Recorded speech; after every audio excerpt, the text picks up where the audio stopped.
Ndagusuhuje inshuti y'akazasohoka muhaye ikaze wowe tubana nk'amaguru, wowe kanda like ugasiga comment ugakora share, utibagenda no gukanda subscribe wowe utarayikanda ku biganiro byacu kuri Kodarapa TV. Ni byinshi tugiye tubagezaho rero, ndagusabye wowe utarakanda subscribe ukigiranga kuri uyu munsi wa mbere ugatone ko abanye natwe, nyarukira hasi ujya ahantu ku ruhande rw'iburyo ku YouTube channel nk'umutuku handitse subscribe ukandeho, maze ujye ubana natwe ku munsi kundi uko dushyizeho ikirori ukibonera ku gihe kandi ukoze kudutera inkunga ukoresha ubisangize n'abandi.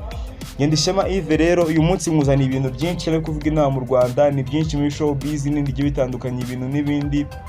Uyu munsi gusa ikintu ngiye kwibandaho, uyu munsi mamizi ni kuwa mbere hashize iminsi ibiri muri BK Arena habaye igitaramo cyiswe Rebirth Celebration cy'abantu bagiye batandukanye harimo nka Marina, Bwiza, Bushari ndetse na The Ben nk'umuhanzi mukuru watumye iki gitaramo. Gusa uko byari byapanzwe ko byaje kugenda, dore ko umusore Kenny Soul wari ubuze kwima kugo rubyiniro rwo muri BK Arena atagaragaye ku rubyiniro. Atagaragara rero benshi bavuze byinshi, baravuga batese Kenny Soul utangiye kwiyemera, abandi batese Kenny Soul umuziki umaze kugera kure cyane kuyumva kutaza gutaramira abandi bataramiye.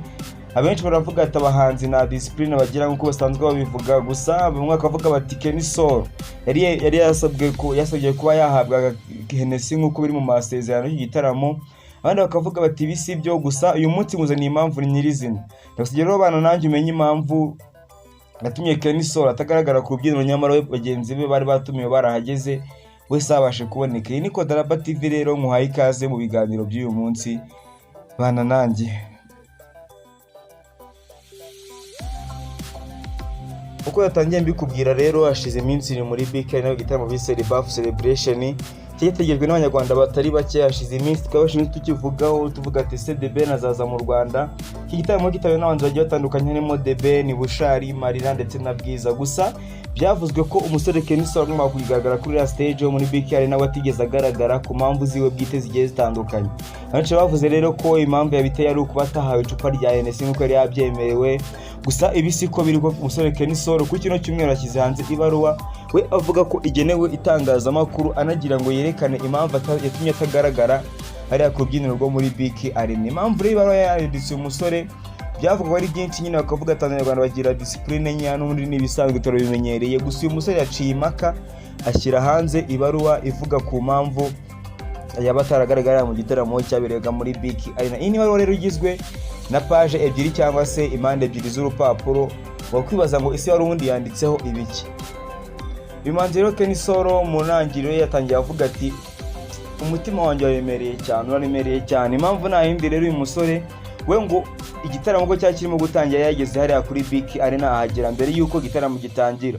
Gusa umusazano wabagiranye ngo n'abateguye cya gitaramo byavugaga ko umuntu wese ugomba kwitabira igitaramo azahara amafaranga agenewe ndetse akazanayahabwa mbere yuko igitaramo gitangira kuri uwo munsi. Gusa Kenny Soul we akimara kugeraho yasabye guhabwa amafaranga yemerewe, dore ko ari miliyoni 2 z'amafaranga y'u Rwanda. Gusa abwiye ko agiye guhabwa sheke azabikuza mu minsi 10. Gusa uyu musore yakomeje guhagarara hanze ya BK Arena ategereje ko ahabwa iyo sheke.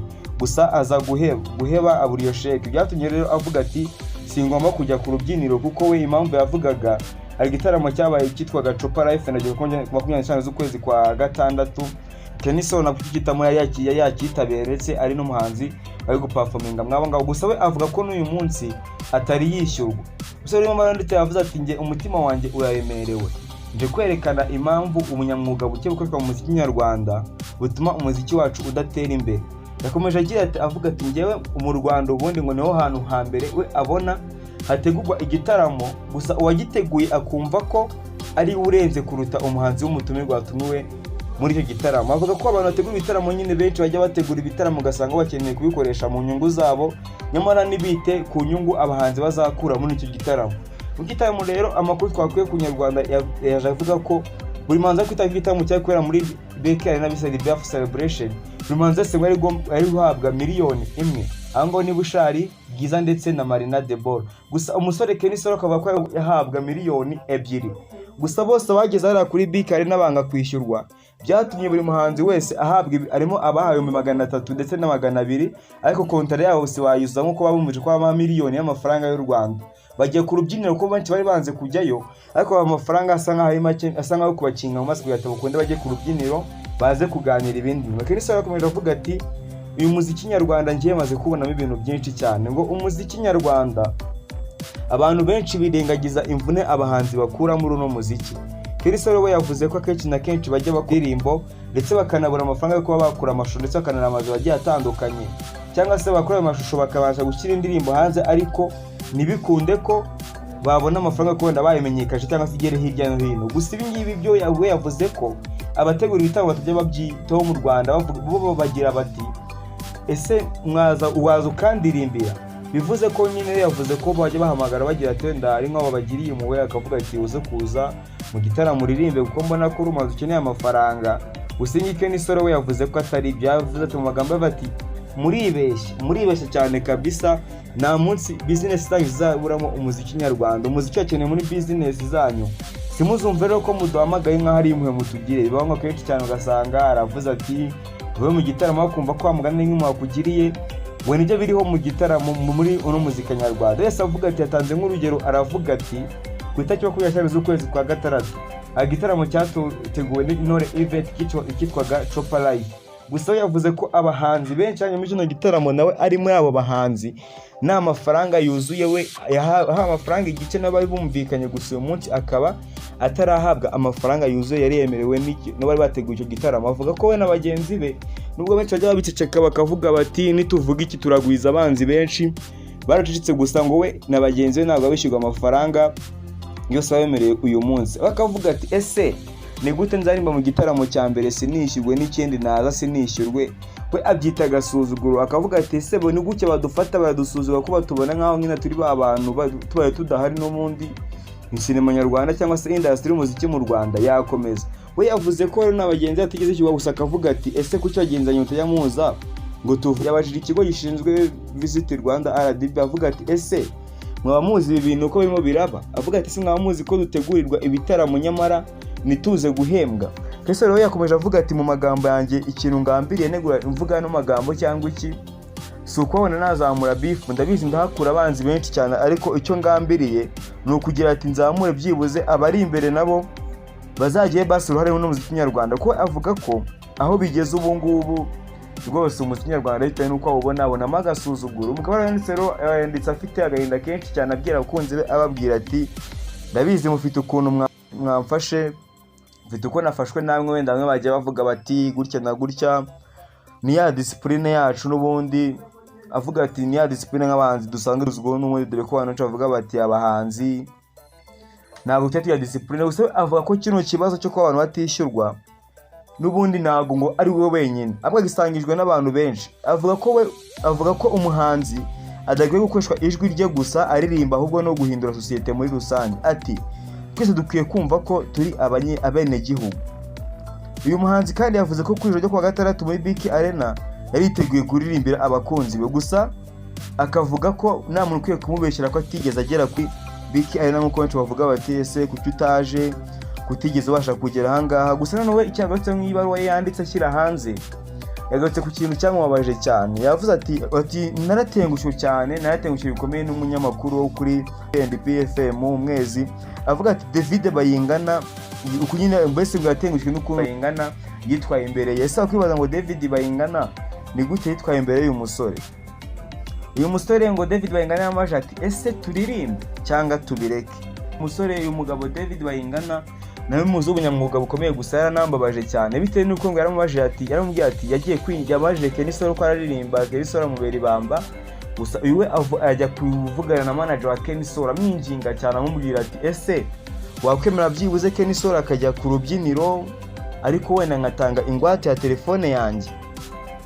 Akavuga ati byibuze nanga ingwate ya telefone yanjye ariko Kirisoro ajye ku rubyiniro aririmbe, azayishyure telefone nyuma yuko nawe azaba amaze kugira ate kubona amafaranga amaze kwishyurwa. Bigaza ko rwose uyu musore byaramubaje cyane, bivuga ati ibi ni agasuzuguro kanakomeye cyane, kuko yavuze ko ijoro ryashize ryo kuri wa gatandatu uryamashusho ingari yuko abategura ibitaramo agamije kunyunyuza imitsi y'abahanzi. Avuga ati ese niba umuntu akubwira ati jya ku rubyiniro mbe nagwa wenda telefone yanjye nk'ingwate, urumva ntabwo ari ibintu byiza.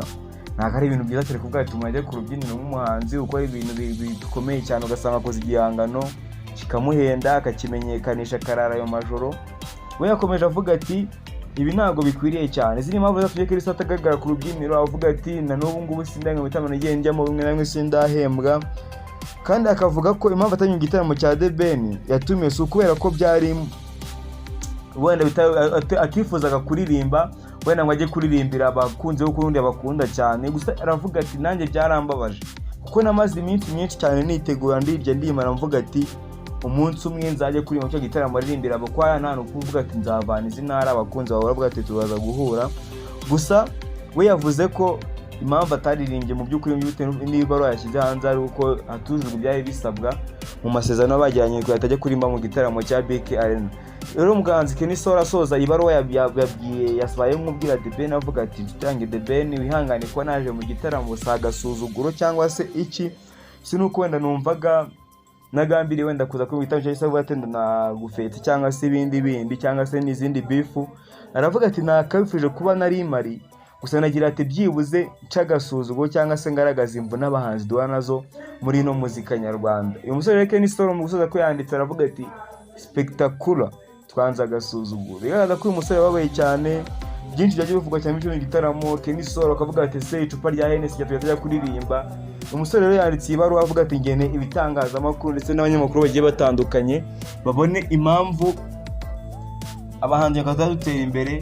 Akavuga ati nge nzi neza ko kuba mvuze ibi ngibi birubuze kunzamurira big biratuma ngira abanzi benshi cyane, gusa we yavuze ati n'ubundi hari igihe abanzi baza gusa bikanagufasha byibuze kuba wahindura imbere yawe. Ndakeka rero warasobanukiwe waradukurikiranye umenye byibuze impamvu Kristo yatumye ataza ku rubyiniro, benshi bavuga ati ni ukwirata cyangwa se wenda ni ibindi.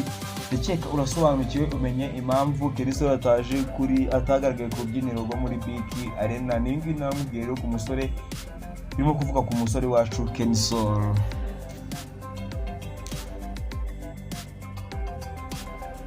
Ndagushimira wabanye nanjye kuri Kodaraba TV kaniza umwanya nkakugeza byari bigezweho. Nibyo namubwiye rero nyandagaruka mu kanya cyo nagusaba kora subscribe niba utarayikanda, banakoresha usangiza abandi. Stay tuned Kodaraba TV.